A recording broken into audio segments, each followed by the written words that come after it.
주 안에서 사랑하는 여러분, 오늘은 하나님과 지속적인 관계 유지가 중요합니다 라는 제목으로 하나님 말씀을 증거하고자 합니다.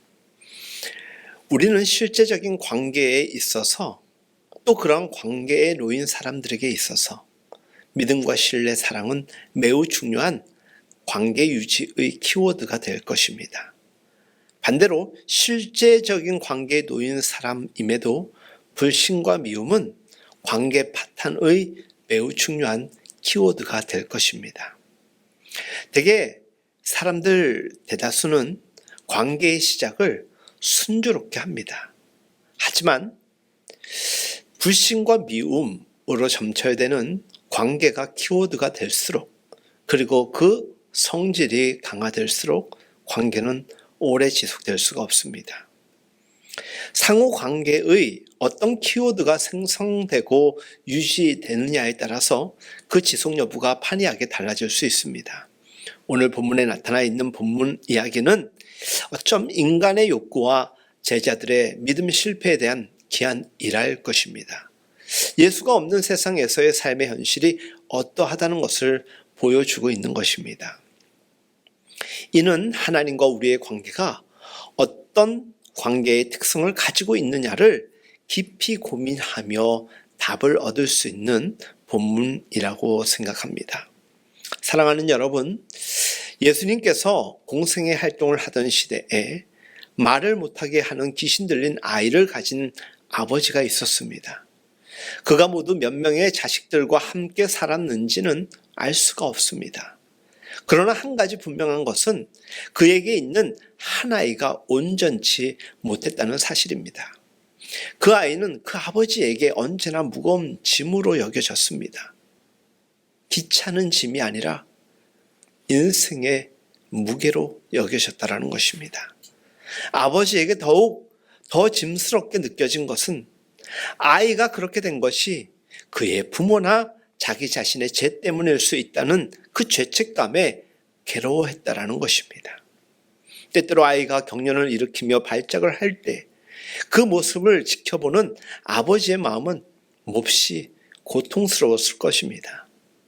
아버지는 오로지 어떤 방법을 써서라도 아이를 온전하게 치료해보고자 그 일념 하나로 살고 있었습니다. 어느 날 아버지는 아이를 데리고 예수님의 제자들이 있는 곳을 찾아가게 됩니다. 마침 그때 예수님은 몇 명의 제자들과 함께 따로 높은 산으로 올라가시고 제자들만 떡하니 있었습니다. 아버지가 어떻게 누구의 소개로 그곳에 왔는지 자세히 알려지진 않았습니다. 그러나 이 또한 분명한 것은 아버지 마음에는 그곳에 가면 반드시 고쳐질 수 있다라는 확신이 있었다라는 것입니다. 그런데 와보니 예수님이 없었습니다. 예수님의 제자들 가운데 9명만 그곳에 있었습니다. 아버지는 아이를 제자들에게 데리고 와서 말합니다. 내 사랑하는 아이를 고쳐달라고 요청하죠. 제자들은 어떤 방법으로 어떻게 하였는지는 모르지만 귀신 들린 아이를 고칠 수 없었습니다. 아버지의 믿음과 희망마저도 그 순간 무너져 버렸습니다. 때마침 예수님께서 베드로와 야고보와 요한을 데리고 산에서 내려오셨습니다. 산에서 내려오신 예수님이 다른 9명의 제자들에게로 돌아왔을 때였습니다. 그들은 제자들의 둘레에 모여있는 많은 무리들과 그들과 논쟁하고 있는 서기관들을 보게 됩니다. 논쟁의 주제가 무엇인지는 또한 나타나 있지는 않습니다. 무리들이 예수님을 보자마자 크게 놀라 달려와 그에게 문안합니다. 그들이 놀란 것은 예수님의 변화의 모습 속에서 비춰지는 후광이 아니었습니다. 예수님께서 예기치 않은 아주 공경에 처한 제자들에게로 아주 적절한 때에 찾아오셨기 때문이었습니다. 예수님께서 논쟁이 무엇에 대한 것이 있느냐고 9명의 제자들에게 물으셨습니다. 그때 귀신 들린 아이의 아버지였던 군중 속의 한 사람이 그 상황을 예수님께 설명합니다. 아버지의 이야기는 이렇습니다. 예수님을 선생이라고 부르면서 자기에게는 귀신 들린 아이가 있는데 귀신은 간질병의 징후인 격렬한 발작으로 종종 사랑하는 아이를 괴롭히고 있다는 것입니다. 그러한 아이를 선생님의 제자들에게 귀신을 내쫓아 달라고 데리고 왔으나 그들이 하지 못했다는 것입니다. 예수께서는 군중들과 제자들에게 깊은 탄식으로 이렇게 말씀하십니다. 믿음이 없는 세대예요.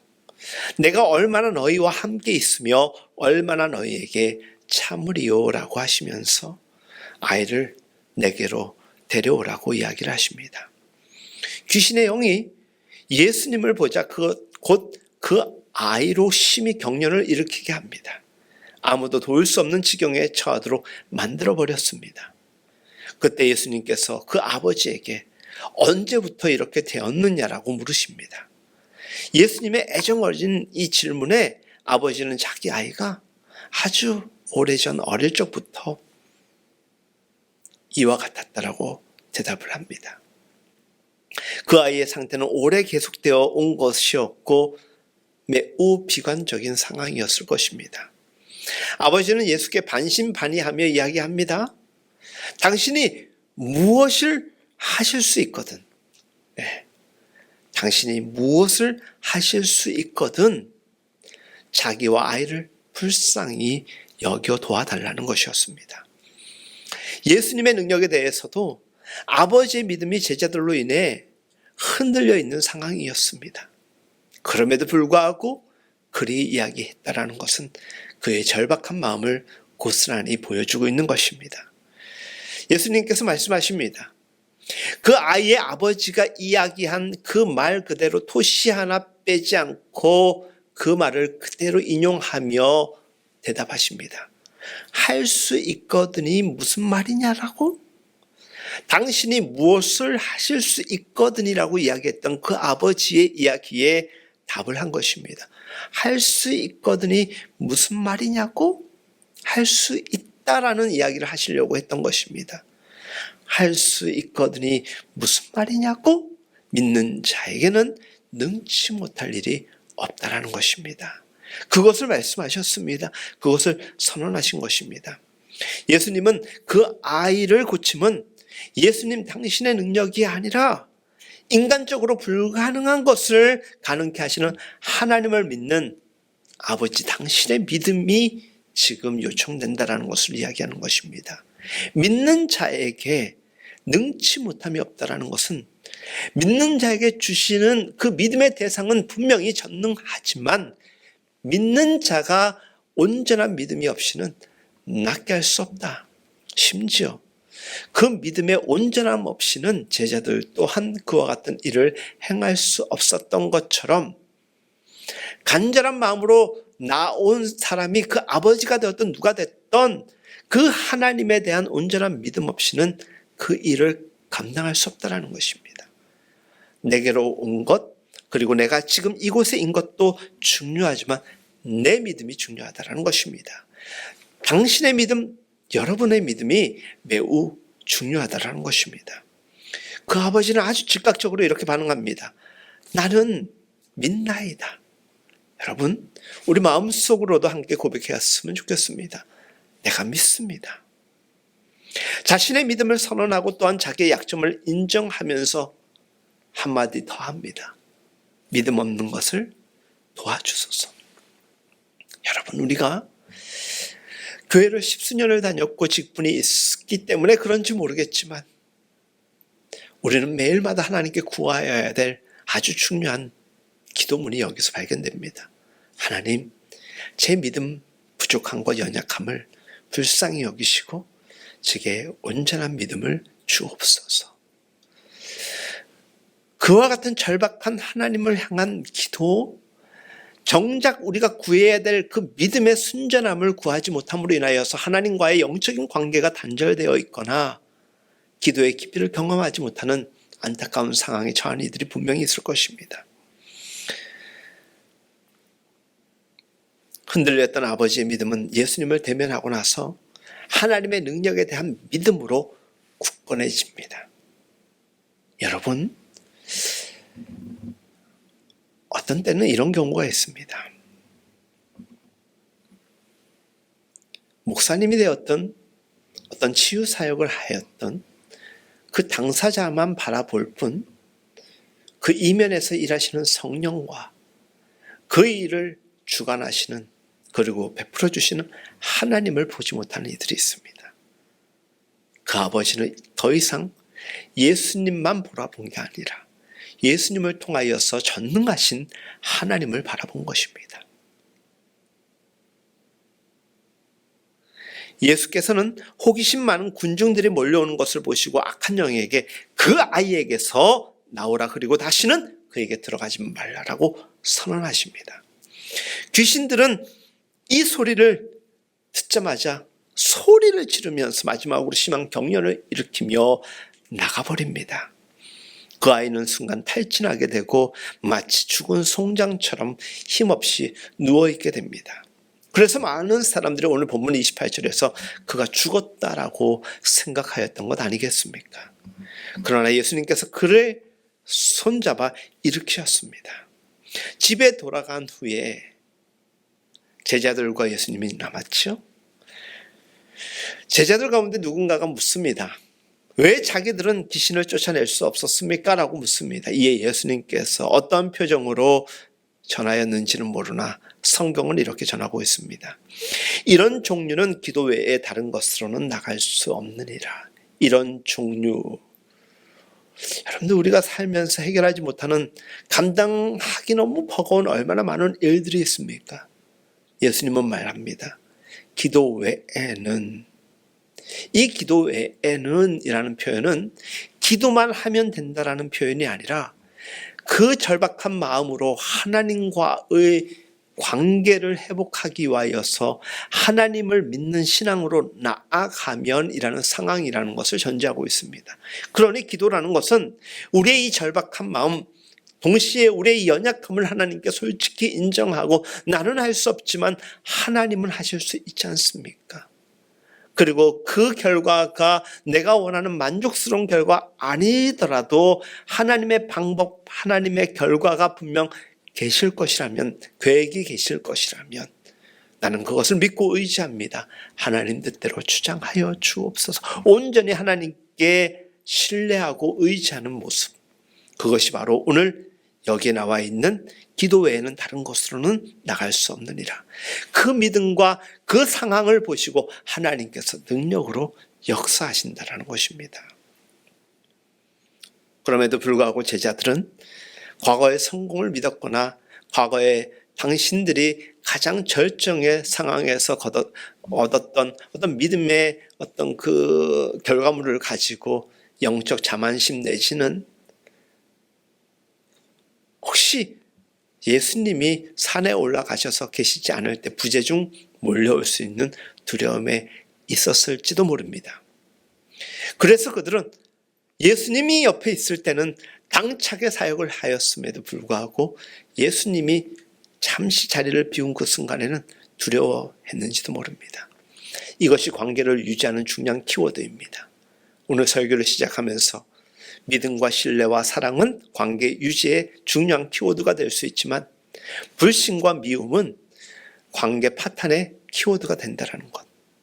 예수님을 사랑한다면서도 진실로 사랑하지 못하면 잠깐 비운 그 사이에도 불안감이 찾아오는 것입니다. 이것은 하나님을 바라보지 못하고 파도를 바라봤던 베드로와 같은 상황과 동일하게 우리에게 표현될 수 있는 것일 것입니다. 사랑하는 여러분, 예수님이 곁에 있을 때에는 믿음의 순종과 담대함으로 선포하고 사역하는 사람들 많습니다. 특히 교회 안에서. 그런데 예수님이 잠시라도 자리를 비우면 일반적인 무리들이 갖고 있는 믿음의 수준 내지는 그 이하로 떨어지는 이들도 참 많습니다. 교회 밖에서 그럴 때가 많지요.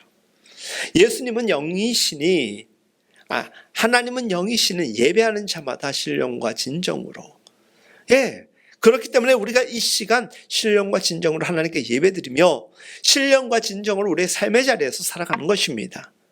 하나님이 보이지 않을 뿐 지금 나와 함께 하심을 믿기 때문에 늘 동행한다라는 그 인식을 갖고 있기 때문이겠죠. 그런 믿음을 가진 사람은 하늘 아버지에 대한 믿음과 위로부터 주시는 능력을 의지함으로 살아가는 사람들입니다. 그 믿음과 능력은 하나님께서 우리에게 주신 선물입니다. 그럼에도 그 믿음과 능력이 없이는 아무것도 할 수 없는 존재가 바로 우리임을 우리는 너무나도 잘 알고 있습니다. 이 이야기에는 우리에게 주는 깊은 교훈이 있습니다. 하나님께서는 우리에게 그의 나라와 영광을 위하여 귀한 선물을 주셨다. 그리고 이 땅을 변화시키고 아름답게 하실 수 있도록 우리에게 능력을 주셨다는 것입니다. 그것을 믿느냐, 그것을 믿지 못하느냐의 차이일 뿐인 것입니다. 이것을 믿고 믿지 못할 때의 우리의 영적 상황과 마음의 상태는 달라지는 것입니다. 동일한 상황에 대하여서 해석하는 우리의 자세 또한 바뀌어지는 것입니다. 여러분, 이 모든 것들을 하나님과 우리의 관계라는 측면에서 바라볼 수 있어야 합니다. 여전히 두렵습니까? 여전히 모든 것이 삶의 장애물로만 여겨집니까? 그런 여러분들에게 예수님께서 하셨던 제자들을 향한 메시지,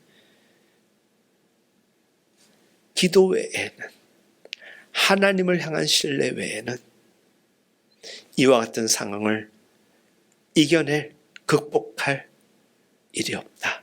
그러니 하나님과의 관계, 기도하라는 것이고 말씀을 묵상하는 것이고 예배하라는 것이겠죠. 이와 같은 것들이 바로 하나님과의 지속적인 관계를 유지하는 방법이 된다는 것입니다. 우리가 하나님과의 관계가 유지되지 못할 때 우리는 어려움에 처하기도 하지만 또 중요한 삶의 형태들이 잃어버리게 됩니다. 첫 번째, 무엇일까? 우리의 영적 생동감을 잃어버리는 것 아니겠습니까? 우리가 받은 선물을 값진 것, 위대한 것으로 만드는 것은 하나님의 살아있는 능력입니다. 그런데 그 영적 능력을 잃어버리게 될 때, 믿지 아니할 때 단지 우리는 인간적인 행동에 불과할 뿐만 아니라 종교 형식에 불과하는 신앙생활을 할 뿐입니다. 예배마저도 하나님이 받으시는 산제물, 제사로 드리지를 못하게 됩니다. 어떤 이가 노래를 아주 잘 부릅니다. 그와 같은 달란트를 받았습니다. 하지만 영적 생동감을 잃어버릴 때 그는 기교가 뛰어난 가수는 될 수 있을지 몰라도 사람들을 감동시킬 수는 없을 것입니다. 단순히 노래만 잘하는, 하지만 사람들의 사랑으로부터는 외면받는, 하나님이 받으시는 입술의 열매를 맺지 못하게 된다는 것입니다. 이것이 생동감과 연결지어 볼 때 우리가 하나님과의 관계가 무너지고 유지되지 못하면 우리의 영적 생동감, 양복도 있고 뭔가 가진 것도 있어 보이는데 늘 삶이 무기력합니다. 부정적이게 되는 것이죠. 여러분들은 영적 생동감이 있습니까? 없습니까? 모두가 절망하는 상황 속에서 소망으로 뭔가 꿈틀거리는 기운을 어디에서 느끼고 있다면 저는 그것이 바로 하나님과의 관계에서 주는 능력이라고 믿습니다. 여러분, 하나님과의 관계가 유지되는 사람은 겸손하게 되는데 그렇지 못하면 잃어버리게 됩니다. 우리가 겸손을 잃어버리게 되면 하나님의 영광을 위해 사용되어야 될 모든 것들을 자신을 위하여 사용하게 됩니다. 그때 이미 우리는 사탄의 종이 되는 것이죠. 그리고 경쟁심과 인기, 세상적인 것에 노예가 됩니다. 그리고 모든 것을 인간적인 수단과 방법으로 행하게 되는 것입니다. 우리가 하나님과의 지속적인 관계를 유지하기 위해선 겸손해야 됩니다. 나는 아무것도 아닙니다. 모두 하나님입니다. 하나님의 은혜입니다. 라고 하나님께 영광 돌리고자 하는 그에게는 언제나 지속적인 관계의 유지가 이어질 것입니다. 하나님과의 지속적인 관계가 무너지고 유지되지 못하면 평강을 잃어버리게 됩니다. 여러분, 하나님과의 관계가 유지되면, 그래서 우리 마음이 평안이 넘치면 살아갈 맛이 납니다. 그래서 주변에 있는 사람들도 귀하게 여겨지고, 그래서 섬길 수 있게 되는 것이고, 나눌 수 있게 되고, 베풀 수 있게 됩니다. 근데 하나님과의 관계가 무너지면 조금 전에 말씀드린 대로 겸손하지 못하게 되어서 자기의 야욕을 위해서만 살게 됩니다. 언제나 바둥바둥거립니다. 그런데 언제나 불안해합니다.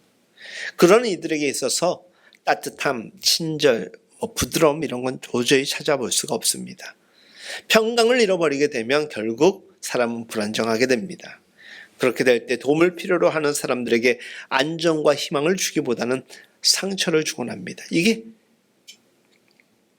가정 내에서도 그럴 때가 있지 않습니까? 교회 안에서도 그럴 때가 있지 않습니까? 믿음의 평강을 잃어버리게 되면, 하나님과의 관계가 지속적으로 유지되지 못하면 이런 상처 입은 일들이 많아지는 것입니다. 마지막으로는 이런 것들이 있지 않을까 생각됩니다. 하나님과의 관계가 유지되지 못하면 교제가 끊어짐으로 영적 성숙을 잃어버리게 됩니다. 주님의 일을 하는 사람들에게 있어서 가장 중요한 것은 타성에 젖어지지 않는 것입니다. 타성, 진부함 같은 맥락에서 이해할 수가 있는 것이죠. 하나님의 희망 가운데 있는 우리 자신의 미래를 거부하게 됩니다. 그리고 자기가 지금 가지고 있는 그 습성에 물들여져서 의지함으로 살아갈 뿐입니다. 그 희망의 부르심에는 현재의 내가 아닌 새로운 나로 부르시는 하나님의 은총을 입어야 됨에도 불구하고 그러지 못할 때 분명히 찾아보면 그 중심에 내가 있습니다. 사랑하는 여러분, 하나님과의 지속적인 관계가 왜 중요한가? 그래야지만 영적 성숙을 이룩할 수 있는 것인데, 지속적인 관계를 유지하지 못하면 무너집니다. 무엇이? 영적 성숙의 탑이 무너집니다. 있는 것마저도 무너지면 얼마나 큰 위기가 우리에게 되겠습니까? 교회에서 중요한 사역의 책임을 맡고 있으면서도 영적 성숙이 중단된 사람들이 얼마나 많은지 모릅니다. 그러한 사람은 자신의 미래를 포기한 것뿐만이 아니라 공동체의 미래마저도 포기한 사람이 되는 것입니다.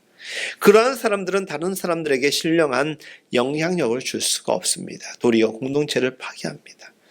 그래서 한 사람의 이 하나님과의 지속적인 관계를 유지하는 것은 그 한 사람뿐만이 아니라 그 공동체 일원에게도 매우 중요한 영향력이 되기 때문에 우리가 하나님과의 관계를 잘 유지한다는 것은 이웃과의 관계에서도 매우 중요한 것이 되는 것입니다.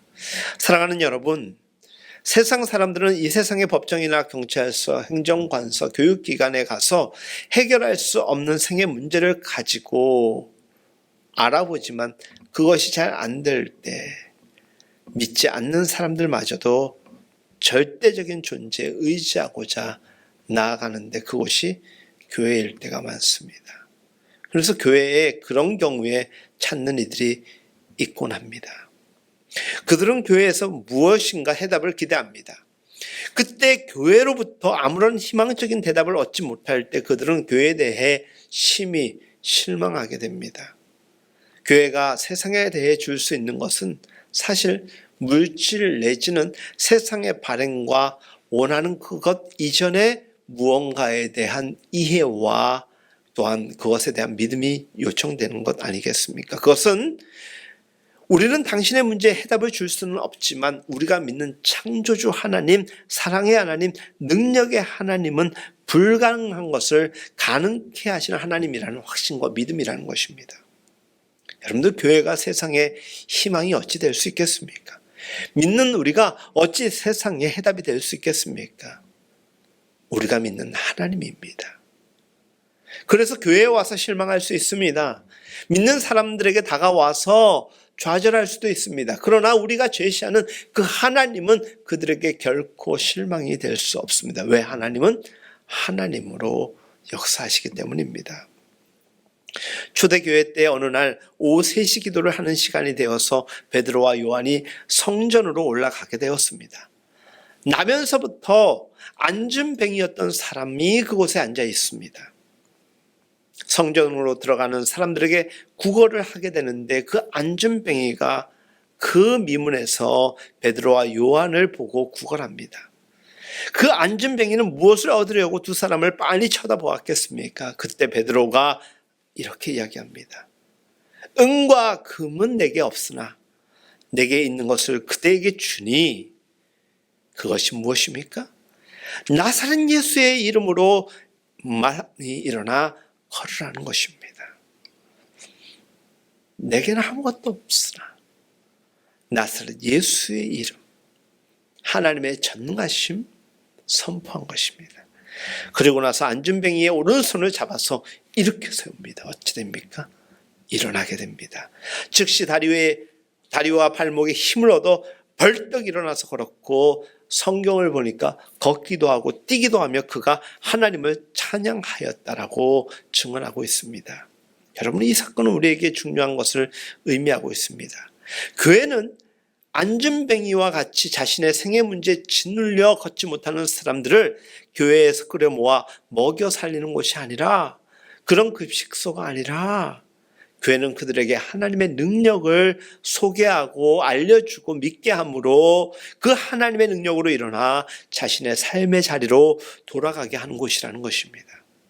우리가 전하는 것은 하나님입니다.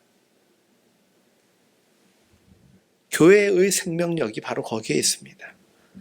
교회에 주신 능력은 하나님을 향하여서 우리에게 흘러 들어가는 것이기 때문에 하나님과 우리를 연결시키는 것이 목회자요, 믿음 있는 자들의 믿지 않고 믿음 없는 자에게 우리가 해줄 수 있는 것 아니겠습니까? 여러분, 삼손 잘 아시죠? 그는 하나님께로부터 아름다운 용모와 힘을 선물로 받았습니다. 그러나 그가 하나님과 교제 가운데 있지 않게 될 때 그는 힘을 잃어버리게 되고 나중에는 처참한 자리에 처하게 됩니다.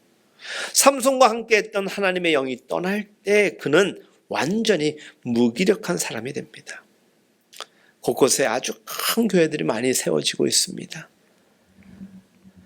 다 그 사역이 존중받아 마땅한 교회들이지만 교회가 크고 작고를 떠나서 언제부턴가 사람의 명예와 욕망이 꿈틀거리는 교회들이 많이 이야기되고 회자되는 것은 우리가 부정할 수 없는 오늘의 현실일 것입니다.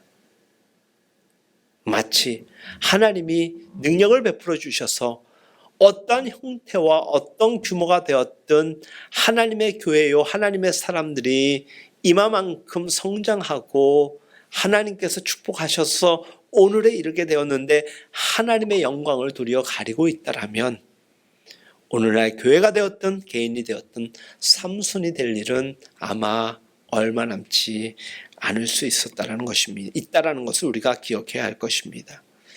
실제로 우리 삶에 혹시 실패와 아픔이 있고 관계가 지속되지 못함의 이유를 찾는다라면 여러분들 멀리서 찾지 마십시오. 유명한 목사님을 찾아갈 이유도 없고 산으로 들어가서 기도할 이유도 없습니다. 그냥 가까운 곳에서 엎드려서 기도하면 하나님이 아마 그 눈길을 바로 우리에게로 돌리게 하실 것입니다. 예수님과 함께 하지 않은 나, 예수님과 함께 동행하지 않은 나, 하나님을 절대적으로 신뢰하고 사랑하고 믿지 못한 나, 그래서 관계 파탄의 이유가 내게 있다는 것을 우리가 발견하게 될 것입니다. 한 해를 마무리하는 이때 정도 되면 우리는 습관적인 반성으로 한 해를 돌아보고 하죠.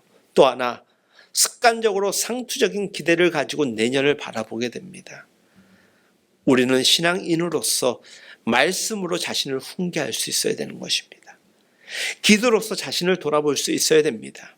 그래서 말씀과 기도 훈련은 우리로 하여금 하나님 앞에 신실하게 만들기도 하지만 그 말씀과 기도의 자리에서 우리는 하나님과의 관계가 지속되고 거룩해지고 건강해지고 성숙해질 수가 있는 것입니다. 이와 같은 삶의 모습이 지속적으로 하나님과 관계된 우리의 모습이어야 하지 않겠습니까? 우리가 이와 같은 하나님과의 지속적인 관계가 유지되면 좋은데 단절이 된다면 우리는 그것이 바로 우리의 초라함을 발견하게 될 것입니다. 그러나 우리가 하나님과 지속적인 관계를 유지하게만 된다면 습관적인 반성은 온전한 회개로 바뀔 것이고 상투적인 기대는 거룩한 갈망으로 하나님께서 위로부터 주시는 능력에 입어서 소망하게 될 것입니다. 그리고 우리의 영혼은 꿈틀거리기 시작할 것입니다. 사랑하는 여러분, 많은 그리스도인들이 첫사랑에만 방점을 찍은 채로 교회 생활 내지는 종교 생활을 하곤 합니다. 어떤 특정 시기의 은혜에만 의존하는 그리스도인들이 오늘 우리 시대에도 얼마나 많은지 모릅니다. 그것이 변화의 정점은 되었는지는 모르지만 그때 그 은혜로만 우리의 삶을 유지할 수는 없습니다. 우리는 우리의 믿음의 대상인 하나님과의 관계가 어떠하다라고 여러분들은 생각하십니까? 사랑하는 여러분, 하나님과의 지속적인 관계를 유지함으로써 매일매일 은혜를 발견해 보십시오. 어제 박노해 씨의 시를 읽는 가운데 이런 문구를 발견하게 되었습니다. 사무치는 감사가 떠밀려온다. 그 말씀, 그 식구를 읽으면서 내게도 분명 감사할 이유가 많은데 왜 나는 요즘 불평하며 살고 있는가? 그래서 잠시 눈을 감고 생각해 보았더니 미처 내가 인지하지 못하고 고백하지 못하고 인정하지 못했던 바로 지금 이 순간에 하나님을 향한 감사의 내용이 얼마나 많은지 느껴졌습니다. 그리고 하나님께 감사하게 되더라고요. 그 순간 얼마나 기뻤는지 모릅니다. 우리가 그런 존재입니다. 그렇게 생각하기 나름인 거예요. 그렇게 믿기 나름인 거예요. 그렇게 믿으면 되는데 그렇게 믿지 아니하면, 그래서 우리 인생이 하나님과의 관계에 있어서의 키워드가 사랑이 되고 믿음이 되고 신뢰가 된다면 그 관계는 하나님 안에서 평안할 수 있지만 그 키워드가 불신이 된다면 우리는 관계가 쉽게 무너질 것입니다. 사랑하는 여러분, 하나님과의 지속적인 관계를 잘 유지함으로써 매일매일 주시는 은혜를 발견하며 또한 경험하게 되는 우리 모두의 삶이 될 수 있기를 예수님의 이름으로 축복합니다.